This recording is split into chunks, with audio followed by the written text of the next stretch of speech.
함께 은혜 받으실 하나님의 말씀은 고린도전서 3장 16절에서 17절까지 말씀입니다. 고린도전서 3장 16절에서 17절까지 말씀을 한 목소리로 합독하시겠습니다.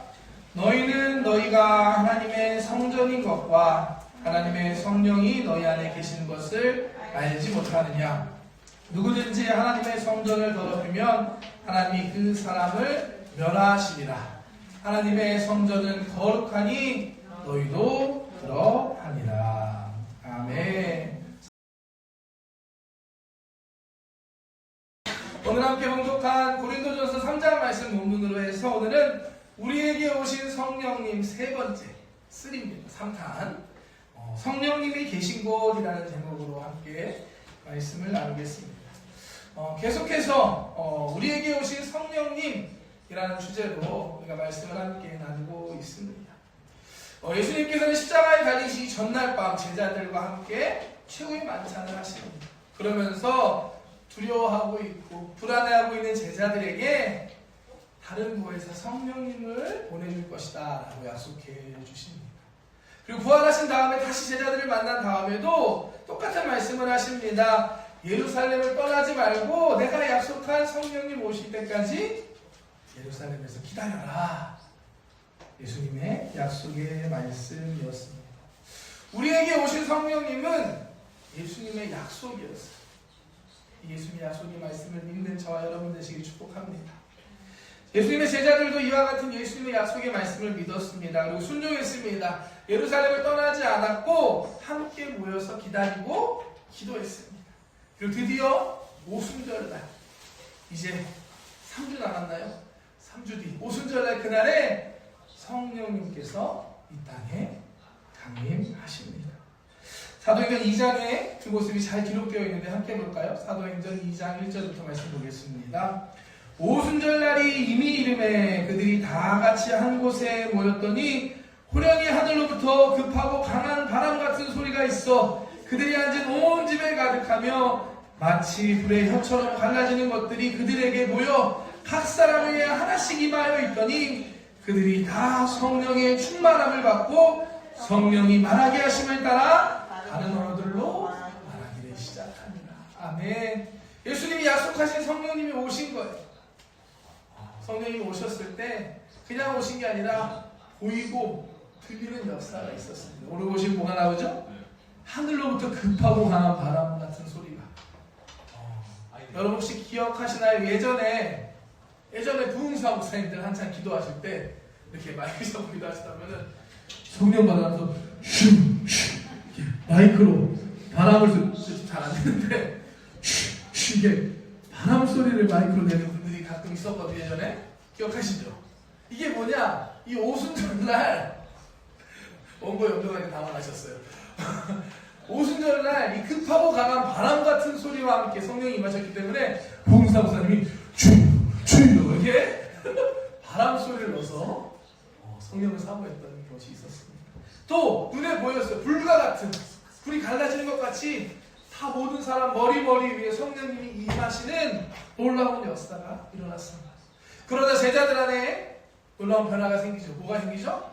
방언으로 그들이 기도하기 시작했습니다. 여러분 방언 기도 하고 계시나요? 방언에는 유익이 있습니다.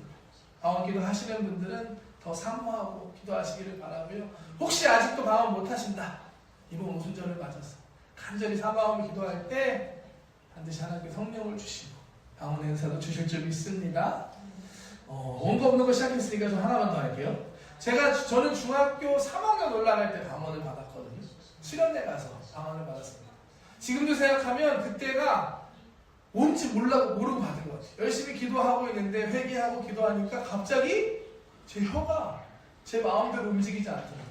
저는 알잖아요. 제가 일부러 이거를 예전에 할렐루야 100번 하면 방언인데 할렐루야 이렇게 방언을 했더니 그게 아니라 저는 그냥 한국말로 기도를 하고 싶은데 진짜로 제 혀가 마음대로 이렇게 뻣뻣해지면서 그래서 계속 아버지 하고 기도한 계속 이렇게 멈추는. 그런데 그 목사님께서 인도하시는 목사님께서 그때 방언을 보면 혀가 자기 마음대로 움직이지 않고 마음대로 움직인다. 믿음으로 계속 기도하라. 그때부터 그래서 기도하기 시작하니까 방언을 처음으로 받고 지금까지 방언을 하고 있는데요. 방언의 유익 중에 하나는 그런 것 같아요. 체험되는 거. 암이 치료되는 거 큰 경험이잖아요. 근데 아무나 할 수 있는 게 아니잖아요. 하지만 방언은 모두가 받을 수 있습니다. 내가 의도하지 않게 내 혈관, 내 몸에 일어나는 일들을 경험할 때 진짜 하나님 살아계시는구나. 진짜 성령님이 내 안에 임하셨고 역사하시는구나라는 게 체험 가운데 믿어지더라고요. 이와 같은 믿어지는 은혜가, 또 방언의 은혜가 우리 가사기 성도님들 모두에게 있으시기를 주님의 이름으로 축복합니다. 성령 받은 제자들이 열심히 방언으로 기도하는데 그 소리가 꽤 컸던 것 같아요. 오순절을 맞아서 예루살렘 성에 모였던 많은 사람들도 그 소리를 듣게 됩니다. 처음에는 사람들이 수근수근하는 거야. 저 사람들 낮부터 뭐 하는 거야? 그러면서 처음에는 이들이 낮부터 술에 취하는 것이다 라고 그들을 조롱합니다. 근데 사도 바울이 그들 나가서 얘기하죠. 아니다, 우리는 술에 취한 것이 아니라 성령을 받은 것이다. 그러면서 담대하게 예수님의 십자가와 부활의 복음을 그들에게 전합니다. 그래서 놀라운 역사가 일어나죠. 베드로가 전하는 이 복음을 듣고 그 하루, 그날에 3,000명이 믿고 세례받고 회개하는 역사가 일어났습니다. 우리 가와사키 성전 가운데, 일본 땅 가운데 그와 같은 회개의 역사가, 구원의 역사가 반드시 일어날 줄 믿습니다. 말씀을 통해 한번 볼까요? 사도행전 2장 38절부터 말씀입니다. 베드로가 이르되 너희가 회개하여 각각 예수 그리스도의 이름으로 세례를 받고 죄사함을 받으라. 그리하면 성령의 선물을 받으리니 이 약속은 너희와 너희 자녀와 모든 먼데 사람 곧 주 우리 하나님이 얼마든지 부르시는 자들에게 하신 것이라 하고 또 여러 말로 확증하며 권하여 이르되 너희가 이 폐역한 세대에서 구원을 받으라 하니 그 말을 받은 사람들은 세례를 받음에 이날의 신도의 수가 3,000이나 더하더라. 그들이 사도의 가르침을 받아 서로 교제하고 떡을 떼며 오로지 기도하기를 힘쓰니라. 베드로의 이 복음을 전하는 걸 듣고 그날만 구원받은 사람이 3,000명이었습니다. 이렇게 해서 시작된 이 초대의 교회였습니다. 모여서 사도들의 가르침을 받고 또 교제하고 떡을 떼고, 떡을 떼는 건 성찬하는 의미도 있고 함께 식사하고 교제하는 것도 있습니다. 또 기도하면서 교회가 시작이 된 것입니다. 바로 이 장면이 교회의 시작이에요. 이와 같이 교회는 오순절날 성령의 임재 사건을 통해서 시작이 되었습니다. 그리고 성령님이 함께 계신 곳이 바로 교회인 줄 믿습니다. 아멘. 이것은 역사적으로도 큰 의미가 있는 사건이었습니다. 뭐냐? 지금까지 율법 중심으로 또 예루살렘 성전 중심이었던 하나님의 신앙이 이제 어떻게 바뀐 거냐? 성령님 중심으로 또 교회 중심으로 이 패러다임이 새롭게 변화가 된 것이었습니다. 원래 구약에는 율법이 있었죠. 율법을 통해 하나님의 뜻을 알았습니다. 어떻게 생각하면 참 쉬웠던 것 같기도 해요. 이거 해라, 이거 하지 마라 하면 그대로만 하면 되는 것. 하나님 다 가르쳐 주십니다. 그게 구약 시대였습니다. 또한 예루살렘 성전이 있었죠. 성전은 하나님의 임재를 상징하는 곳이었습니다. 유대인들은 특별히 선택된 제사장들을 통해서 이 성전에서 하나님께 나아가고 하나님을 만났습니다. 이것은 이스라엘 백성이 출애굽할 때부터 시작해서 광야 생활 성막을 짓고 갈 때 그때 또 솔로몬과 다윗 왕 그 예루살렘 성전을 세웠을 때부터 해서 예수님이 이 땅에 오신 그 헤롯 대왕의 성전까지 이르기까지 계속해서 변함없이 이어오던 것이었습니다. 이 성전 중심의 신앙이 드디어 성령님이 임하자 교회 중심으로 바뀌게 된 것입니다. 잘 아시겠지만 예수님 십자가에서 죽으실 때 많은 일들이 일어나죠. 그 중에 하나가 지성소, 성전 안에 법궤가 있는 하나님이 계신 곳에 가리는 천이 있었습니다. 그 휘장이 위에서부터 아래로 반으로 쪼개집니다. 뭘 의미하죠? 더 이상 하나님과 우리 사이에 가리고 있던 장애물이 사라졌다는 것을 의미하는 사건입니다. 이제는 예수님의 십자가를 통해 우리가 찬양했던 것처럼 예수의 보혈의 피의 능력으로 인해 그 은혜로 인해 우리가 하나님께 나아갈 수 있게 된 것입니다. 여기에서 한 번 더 나아가 오순절날 제자들에게 성령이 임했다는 것은 우리가 하나님께 나아가는 것이 아니라 하나님께서 우리 한 사람 한 사람 한 사람에게 오신 거예요. 우리가 어딜 찾아가는 게 아니라 성령님이 우리에게 오신 사건입니다. 이제 더 이상 하나님의 임재가 특별한 곳에서 특별한 시기에 특별한 사람들에게만 일하는 것이 아니었어요. 이제 모든 사람 또 어느 곳에나 언제든지 가능해진 거예요. 참으로 놀라운 은혜와 축복이 아닐 수 없습니다. 이거 생각하는데 핸드폰이 생각이 나더라고요. 사실 저는 이때까지는 아직 아닌데 예전에 아주 옛날에는 전화가 별로 없었다라고 하죠. 그래서 마을의 보통 이장님 댁에 하나 정도 있어서 전화하려면 이장님 댁에 가서 전화 한 번만 쓸게 하고 썼다라고 합니다. 제가 있었을 때는 집마다 전화가 다 들어왔던 것 같아요. 그래서 친구들한테 전화하려면 집 전화로 해서 엄마가 받으면 누구누구 좀 바꿔주세요 이러면서 전화했더니 제가 중학교 지나면 핸드폰이 이제 보편화되거든요. 저도 중3 때 핸드폰을 처음 받았는데 핸드폰이 생기면서 이제는 언제나 어디서나 우리가 전화를 할 수 있는 시대를 살고 있습니다. 성령이 우리에게 오신 것도 이와 같은 사건입니다. 이제 우리는 누구나 성령님을 사모할 때 언제 어디서나 성령님의 임재를 경험할 수 있고 성령님과 함께 할 수 있는 일이 있습니다. 아멘이신가요? 예수님의 제자들과 같이 예수님의 약속의 말씀을 믿고 순종하고 사모하고 기도할 때 우리에게도 성령님이 임하시고 성령의 충만이 임할 줄 믿습니다. 이 성령님의 충만을 사모할 수 있는 저와 여러분 되시기를 주님의 이름으로 축복합니다. 오늘 본문 말씀은 이제 그 후의 이야기입니다. 성령님 임하시고 난 후에 성령님이 계신 그 한 사람 한 사람 그 사람의 어떠한 존재인지에 대한 말씀입니다. 고린도전서 3장 16절 말씀 오늘 본문 말씀 다시 한번 보겠습니다.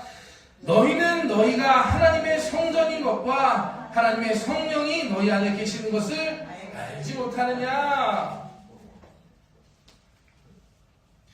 고린도전서 3장 16절 말씀 우리에게 말씀하고 있죠. 너희가 하나님의 성전인 것. 왜냐? 너희 안에 성령님이 계시기 때문에. 이 사실을 알지 못하느냐라고 질문하고 있습니다. 이 말은 우리 안에 성령님이 임하실 때, 성령님 함께 하실 때 우리 한 사람 한 사람이 성전이다. 거룩한 하나님의 성전이다. 라는 것을 강하게 표현하고 있는 말씀입니다. 이 말씀이 기록되던 시대에는 아직 예루살렘 성전이 남아있었어요. 여전히 성전에서 예배하는 사람들이 있었어요. 그럼에도 불구하고 사도 바울은 지금 담대하게 고백하는 거예요. 고린도 교회 성도들에게 예루살렘에 있는 그 큰 성전이 아니라 성령님이 임하신 너희들이 진짜 하나님의 거룩한 성전이다. 그걸 왜 모르냐? 라고 말하고 있는 것입니다. 오늘 이 말씀을 좀 우리가 나누기 원하는데요. 이 말씀은 두 가지로 해석해 볼 수 있는 것 같습니다. 하나는 예수님 믿고 구원받은 한 사람 한 사람 개인에게 주시는 말씀으로 우리가 볼 수도 있고요. 또 하나는 교회, 믿음의 공동체에게 주시는 하나님의 말씀으로도 우리가 해석하고 볼 수가 있습니다. 고린도전서 6장 19절 말씀 한번 볼까요? 너희 몸은 너희가 하나님께로부터 받은 바 너희 가운데 계신 성령의 전인 줄 알지 못하느냐? 너희는 너희 자신의 것이 아니라 값으로 산 것이 되었으니 그런즉 너희 몸으로 하나님께 영광을 돌리라. 아멘. 고린도서 6장 다시 고백합니다. 너희 몸은 하나님께로부터 받은 바 너희 가운데 계신 성령의 성전인 줄 모르냐? 다시 한번 이야기하고 있죠. 우리의 몸이 우리 한 사람 한 사람이 성령의 하나님의 성전이다라고 말씀하고 있습니다. 그렇기 때문에 우리는 내 것 내가 주인이 아니라 예수의 보혈의 피로 사신 하나님의 것이다. 하나님의 영광을 돌리는 삶을 살아라라고 우리에게 말씀하는 줄 믿습니다. 옆에 있는 분들과 이렇게 고백할까요? 당신은 성전입니다. 하나님께 영광 돌리는 삶을 삽시다. 아멘. 그런데 오늘 본문 말씀의 배경이 되는 고린도 당시 어떤 곳이었냐? 해상교통이 아주 발달된 곳이었습니다. 한번 지도 한번 보여주실래요? 구글 지도 갖고 왔거든요. 이렇게 보시면 지중해입니다. 지중해 보죠. 빨간색 표시가 되어 있는 게 고린도 지역이고요. 오른쪽 밑에가 예루살렘이죠. 고린도 지역입니다. 오른쪽이 터키, 또 그리스. 이 아시아와 유럽 대륙이 이렇게 나와 있는 그 그리스 쪽 밑에가 고린도고요. 바로 옆에가 아테네입니다. 확대되어 있는 사진 다른 거 보여줄래요? 네, 확대하면 이 아테네, 그리스 밑에 아테네가 있고 그 밑에가 고린도. 한 번 더 확대해 주세요. 다른 사진. 여기 확대를 그냥 할 걸 그랬나? 네, 한 번 더. 다음 사진 하나 더 있지 않나요? 네. 그 확대를 끝까지 하면 여기가 지금 고린도 지역입니다. 그리고 보면 이게 바다가 막혀 있죠. 그리고 지금은 수로가 있는데 요즘에 많이 뉴스에 나와 아시겠지만 이란도 비슷하죠. 그 작은 바닷길 때문에 지금 그 통과하지 못하는 것 때문에 어려웠잖아요. 딱 고린도가 그런 곳이었던 거예요. 이 왼쪽 바다와 오른쪽 바다의 사이에 고린도가 있어서 첫 번째 사진 다시 한번 보여주실래요? 이 원래는 저 고린도 거길 통과하지 밑으로 돌아서 크게 가야 되는데 고린도 지역을 뚫고 지나가면 쉽게 이 물건을 옮길 수 있었던 거였습니다. 그래서 고린도는 번창한 상업 도시였어요. 이쪽 저곳에서 많은 사람들과 많은 물건들이 모이는 곳이었어요. 다양한 사람들이 모이면서 다양한 종교가 고린도에 들어오기 시작합니다. 종교적으로 매우 혼란한 곳이었어요. 아프로디테 신전, 아폴로 신전, 이런 그리스 신화 아시죠? 거기 신전들이 다 있었어요. 그리고 또 로마가 다스리는 곳이었기 때문에 로마 황제 숭배도 함께 있었던 곳이 이 고린도라는 곳이었습니다. 이 신전에는 수천 명의 여성 사제들이 있었다라고 하는데요. 이들이 하는 게 뭐였냐면 이 신전 안에서 신을 즐겁게 하기 위한 행동이라고 하면서 성적인 행동, 음란한 행동을 했다라고 전해집니다. 이들로 인해서 이 도시 전체에 이 성적인 음란한 타락한 것들이 퍼질 수밖에 없었던 곳이 이 고린도라는 지역이었습니다. 쉽게 말해서 바울 시대의 고린도는 환락의 도시였어요.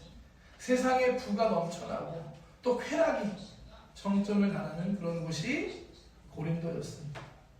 이런 곳에 살고 있는 고린도 교회 성도들에게 지금 바울이 말하고 있는 겁니다. 너희는 거룩한 하나님의 전이다. 하나님의 성전이다. 하나님이 거룩하신 것처럼 너희도 거룩하라 라고 말하고 있는 것입니다. 다시 한번 말씀 볼까요? 16절, 17절 말씀 보겠습니다. 너희는 너희가 하나님의 성전인 것과 하나님의 성령이 너희 안에 계시는 것을 알지 못하느냐. 누구든지 하나님의 성전을 더럽히면 하나님이 그 사람을 멸하시리라. 하나님의 성전은 거룩하니 너희도 거룩하니라. 아멘. 고린도뿐만이 아니죠. 우리에게 주시는 말씀인 줄 믿습니다. 우리가 살아가는 이 세상도 다르지 않죠. 세상의 문화, 가치관, 정말 핸드폰을 열어서 조금만 넘겨봐도 정말 음란한 것들, 세상의 것들이 넘치는 이 세상을 살고 있습니다. 이곳에서 우리에게 말씀하십니다. 너희가 거룩한 성전이다. 성령님께서 너희 안에 거하신다. 하나님 거룩한 것처럼 너희도 거룩해라 라고 우리에게 말씀하십니다. 거룩이라는 건 구별되는 것을 의미합니다. 세상 속에서 똑같이 살아가지만 거룩한 삶, 구별되는 삶, 세상 사람들과 다른 모습으로 살아갈 수 있는 가와사키 성전 성도님들 성도 모두가 되기를 주님의 이름으로 축복합니다. 네. 오늘 말씀 또 다른 방향으로 해석 가능하다고 말씀드렸죠. 하나는 이제 공동체에게 주시는 말씀입니다. 고린도 교회, 신앙 공동체를 향한 하나님의 말씀입니다. 16절 말씀 보시면 너희는이라고 시작을 합니다. 너는이 아니라 너희는. 단수가 아니라 복수라는 것입니다. 고린도전서는 사도 바울이 고린도 교회에 쓴 편지라고 알려집니다. 한 개인이 아니라 교회를 향해 쓴 편지이죠. 이 교회를 향하여, 이 공동체를 향하여 너희가 거룩한 하나님의 성전이다. 거룩해라. 믿음의 공동체, 하나님의 성전을 더럽히지 말고 거룩해야 한다라고 바울이 말하고 있는 것입니다. 이 말씀은 고린도전서 다른 내용들과 우리가 함께 생각하면 이해하기가 더 쉬운데요. 전에 한번 말씀드렸던 것 같은데 고린도 교회는 문제가 많았던 교회였습니다. 고린도전서 말씀 보시면 알거든요. 왜냐? 사도 바울이 여러 문제에 대해서 기록하고 있습니다. 가장 먼저 이 분열의 문제가 있었어요. 누구는 바울파, 누구는 아볼로파, 누구는 게바, 베드로파, 난 예수파 이렇게 나눠졌던 거예요. 조심스럽지만 누구는 고목사님, 누구는 최목사님. 아니야, 지금 있는 사람이 제일 나아 그나마. 아니야, 난 옛날이 좋더라. 최준용 목사님 제일 좋다고. 그때가 제일 재밌었다라고 하시더라고요. 이런 것처럼 끼리끼리 나눠지고 분열을 하는 것이었습니다. 여기 이것뿐만이 아니라 도덕적인 윤리적인 문제도 있었습니다. 근친상간, 아버지의 여자와 아들이 함께 하는 그런 문제가 있었다라고 기록이 되어 있습니다. 음행의 문제가 있었고, 이거는 고린도라는 그 도시, 그 음란한 세속 문화가 교회 안에도 들어와 있었다는 것을 우리가 알 수 있는 것입니다. 또 이런 문제를 세상법에 소송하는 이런 법적인 문제도 있었고요. 또 예배 안에 질서의 문제도 있었던 것 같습니다. 예배하는 가운데 또 성찬과 은사에 대한 이런 문제와 갈등들이 고린도 교회에 많이 있었습니다. 이와 같은 많은 문제점들을 보이고 있는 고린도 교회에 대해 사도 바울이 오늘 본문 말씀을 통해 말하는 것입니다. 너희들은, 교회는 하나님의 성령이 거하시는 성전이다. 하나님의 성전이 거룩한 것처럼 너희도 거룩해야 한다라고 강하게 전하고 있는 것입니다. 17절 말씀 한 번 더 볼까요? 누구든지 하나님의 성전을 더럽히면 하나님이 그 사람을 멸하시리라. 하나님의 성전은 거룩하니 너희도 그러하니라. 아멘. 여기서 더럽히면이라는 단어가 나오는데 헬라어로는 페세이로라는 단어입니다. 그냥 뭔가 물건을 더럽히는 것뿐만이 아니라 부서뜨리고 무너뜨리고 망가뜨리는 것을 포함하는 단어입니다. 쉽게 말해 하나님의 성전을 더럽히고 하나님의 교회, 거룩한 교회를 무너뜨리는 자를 하나님께서 멸하신다 라고 강력하게 경고하고 있는 말씀입니다. 조금 부담스럽게 느껴질 수 있나요? 하지만 그만큼 강조하고 있는 것입니다. 오순절날 이 땅에 오신 성령님은 지금도 우리 가운데 또 우리 교회 가운데 함께 하심을 믿습니다. 교회는 성령님이 계신 곳으로 거룩한 하나님의 성전입니다. 우리 모두가 이 성전을 거룩하게 세워나갈 수 있는 저와 여러분 되기를 주님의 이름으로 축복합니다. 우리 가와사키 성전이 하나님의 거룩한 성전 되기를 소망합니다.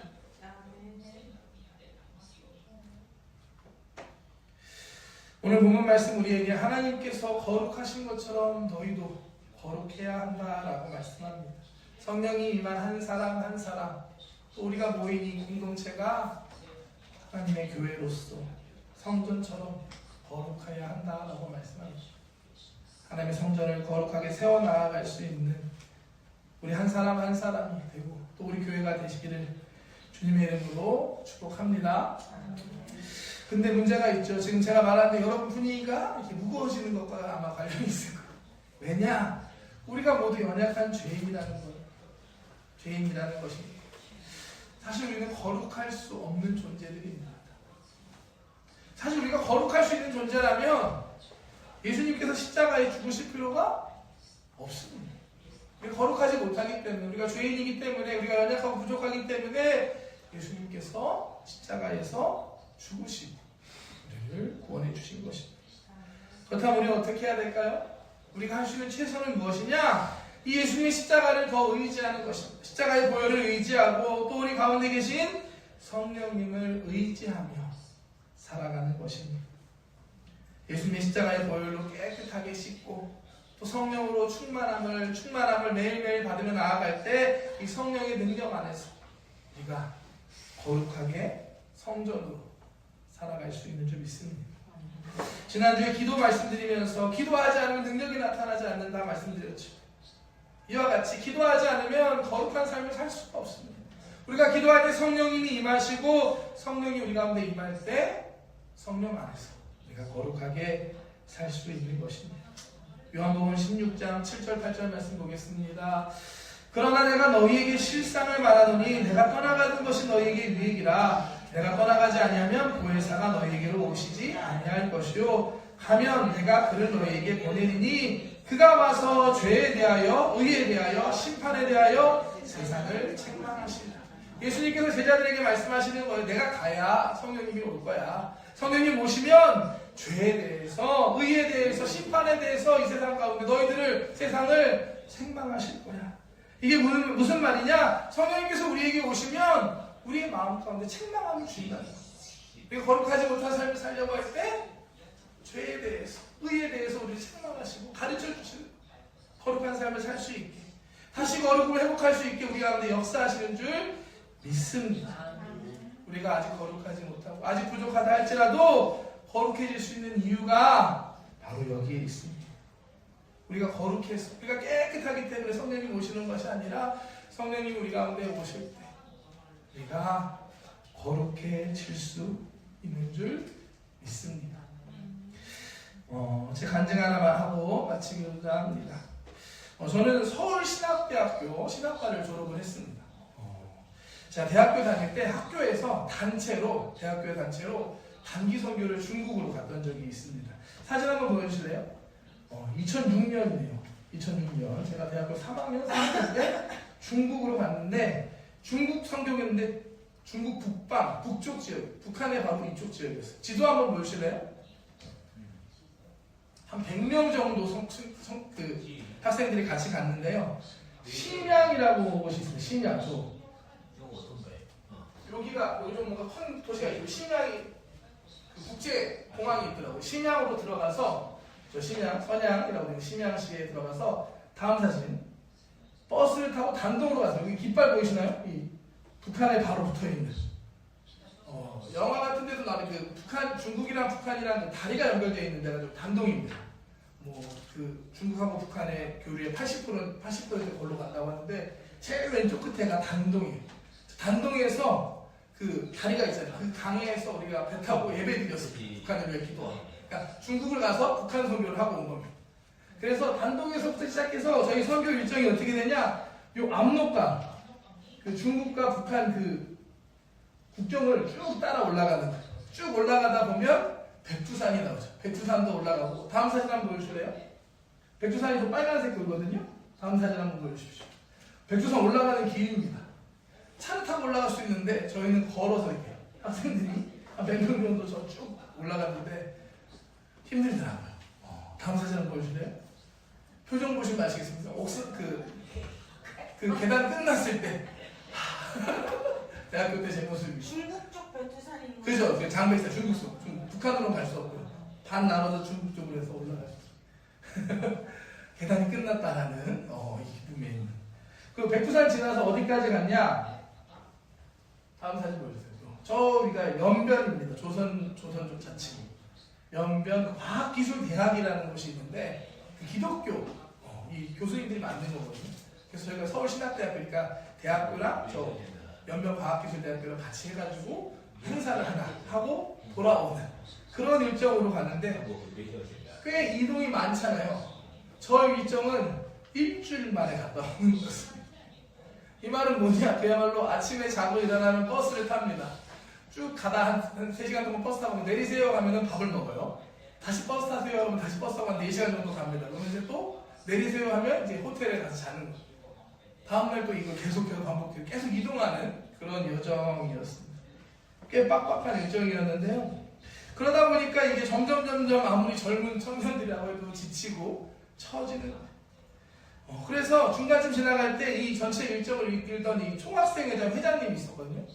저한테 이렇게 얘기하는 거예요. 이번에 호텔 가면 우리가 기도회를 좀 했으면 좋겠다. 힘들어하는 것 같으니까. 그래서 저한테 기도할 장소를 좀 한번 찾아봐라. 이런 미션을 주시는. 제가 뭐였냐면 다음 사진 한번 보여주세요. 성대팀은 찬양인도 그때도 이렇게 하고 있었던. 지금하고 조금 다르죠. 지금보다 그래도 젊었습니다. 많이 날씬하고. 그죠. 날씬하고 젊고 참. 저 때도 날씬하진 않았는데 지금보다는. 다음 보여주실래요? 그래갖고 요거 사진 보면서 제가 말씀드렸어요. 그래갖고 가는데 호텔에 도착해서 이 호텔 담당자한테 우리가 한 100명 정도 성도들이 있으니까 우리가 같이 모여서 이렇게 좀 노래도 부르고 소리도 좀 내고 할 수 있는 그런 데가 있을까? 당시도 약간 그 기독교 행사하는 게 좀 조심스러웠던 중국이었기 때문에 그래서 그런 공간을 좀 부탁을 하니까 처음에 좀 난감해 하더니만 저를 이렇게 끌고 한 곳으로 가는 거예요.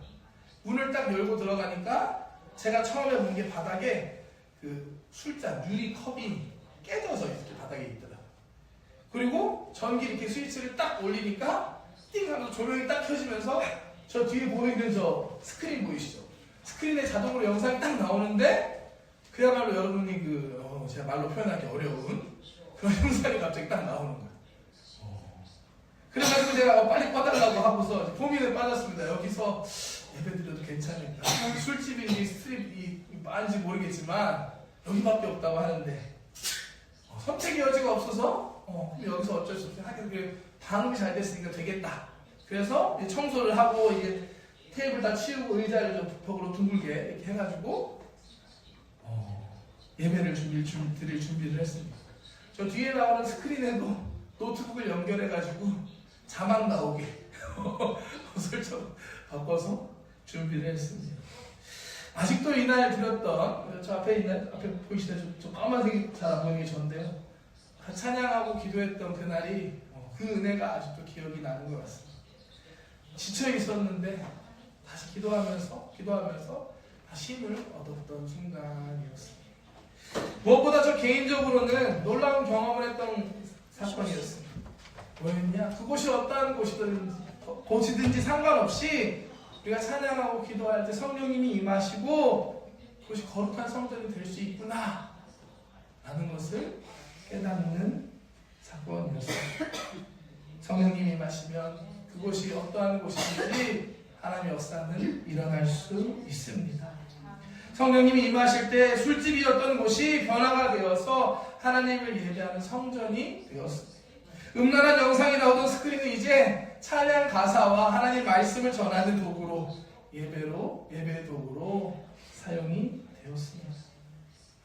이것이 바로 성령님이 우리에게 임할 때 우리에게 나타나는 놀라운 하나님의 역사입니다. 이전의 모습이 어떠했던지 연약했던지 더러웠던지 상관없이 성령님이 임하시면 놀라운 변화가 일어납니다. 성령님이 임하시면 능력이 나타납니다. 더러운 것, 부정한 것들이 깨끗해지고 거룩해지며 연약한 것들이 하나님의 능력 안에서 강하게 될 줄 믿습니다. 이와 같은 성령의 역사를 사모할 수 있는 저와 여러분 되시기를 주님의 이름으로 축복합니다. 오늘 성찬주일인데요. 우리에게 흘리신 예수님의 그 보혈의 피에는 능력이 있습니다. 우리가 그 보혈의 능력을 의지하고 기도할 때 다시 깨끗해지고 거룩해질 수 있습니다. 성령의 임재를 사모하며 거룩을 회복하는 우리 가하사키 성전 모두가 되시기를 주님의 이름으로 축복합니다.